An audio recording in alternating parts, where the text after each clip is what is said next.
In 1982, a family camping deep inside the land between the lakes reported something in the woods that would become one of the most discussed wilderness encounters of its kind. Decades later, it's still the case people point to when they talk about what might be out there. And depending on who you ask, the ending isn't always the same.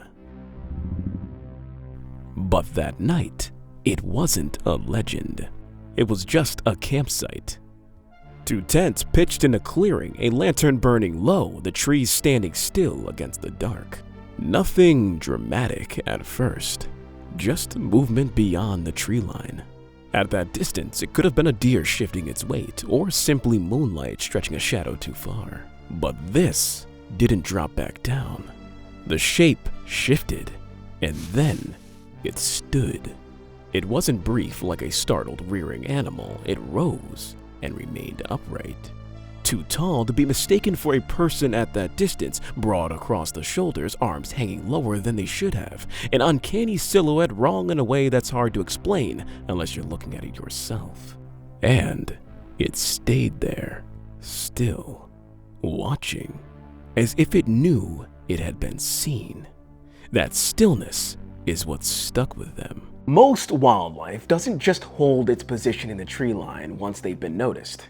But this didn't break posture. It remained upright. And years later, encounters described in this way would be associated with one name: the Dogman. But that label came after the fear. That night, it was just a figure in the woods. The family didn't approach it, they didn't investigate, they gathered what they could and quickly left the area. No chase or pursuit, just the understanding that whatever stood out there didn't belong in their world. They made it out shaken, but alive. But remember, the story isn't always told that way. Another version claims that the family never made it out of the land between the lakes. In that telling, what stood beyond the campsite didn't just watch. In this version, the creature that had remained still in the tree line is said to have moved closer. Not fast or in a charging manner, just slowly closing the distance, step by step, until the space between the trees and the family was gone. In that version, the woods didn't erupt into chaos. It remained quiet. That's the detail people repeat. Sudden silence. By morning, the campsite was no longer just a campsite. The forest remained undisturbed, but there was no one picking up to leave, because there was no one left. Understand that there are no official records confirming an outcome like that. Nothing tying a documented event to this version of the story.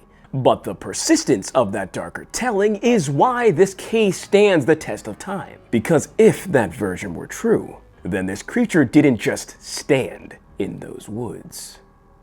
It didn't just observe.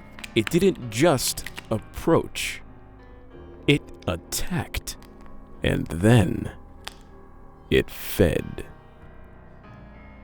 And in isolated places without witnesses beyond the trees, stories like that don't just disappear.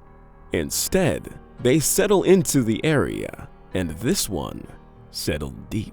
Understandably, the moment you say something like that, people split. Some lean forward, some lean back, but what kept this case alive wasn't just the dark version. It moved through word of mouth first, around campfires, through local stories, and eventually onto forums and message boards where people dissected every detail.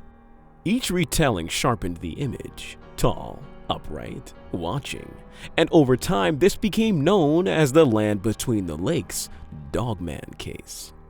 For many, it became the definitive Dogman encounter. And the more it circulated, the more it became the case people referenced when the conversation turned to what might be out there.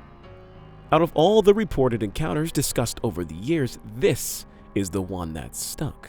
because it didn't happen in some distant wilderness no one visits. It happened in a national recreation area, a place families still camp, a place that still exists after the sun vanishes beyond the horizon. And regardless of which ending you believe, the description of what stood beyond the campsite remains consistent. A tall figure, broad shoulders, long arms, and upright, watching from the tree line. So, what happened out there in 1982? Unfortunately, we just don't know for sure, and honestly, that's part of why I love stories like this. Whether it was a dogman, a misidentified predator, something rare, or something we just don't have a name for yet, the image sticks. An upright wolf just beyond the light of the campfire. And when you're in the woods at night, and I mean really in them, you just don't feel like the top of the food chain anymore. You feel like an ant or background noise. And you realize very quickly that you are just a visitor, and guests don't control the rules. Maybe the dogman is real. Maybe it's folklore stretching its legs. Maybe it's what happens when darkness and adrenaline decide to collaborate. But here's the question that's been sitting underneath this entire episode. If the dogman approached you, what would you actually do? Not what you would say, but what would you do? What could you do? Run? Freeze? Try and fight? Next week, we're not just telling stories, we're breaking down whether surviving an encounter like this is even possible. What could work, what absolutely will not, and what might give you a fighting chance. If you don't want to miss that one, make sure you're subscribed, because around here, we don't just explore the weird. Sometimes we have to prepare for it. And until next time, stay curious.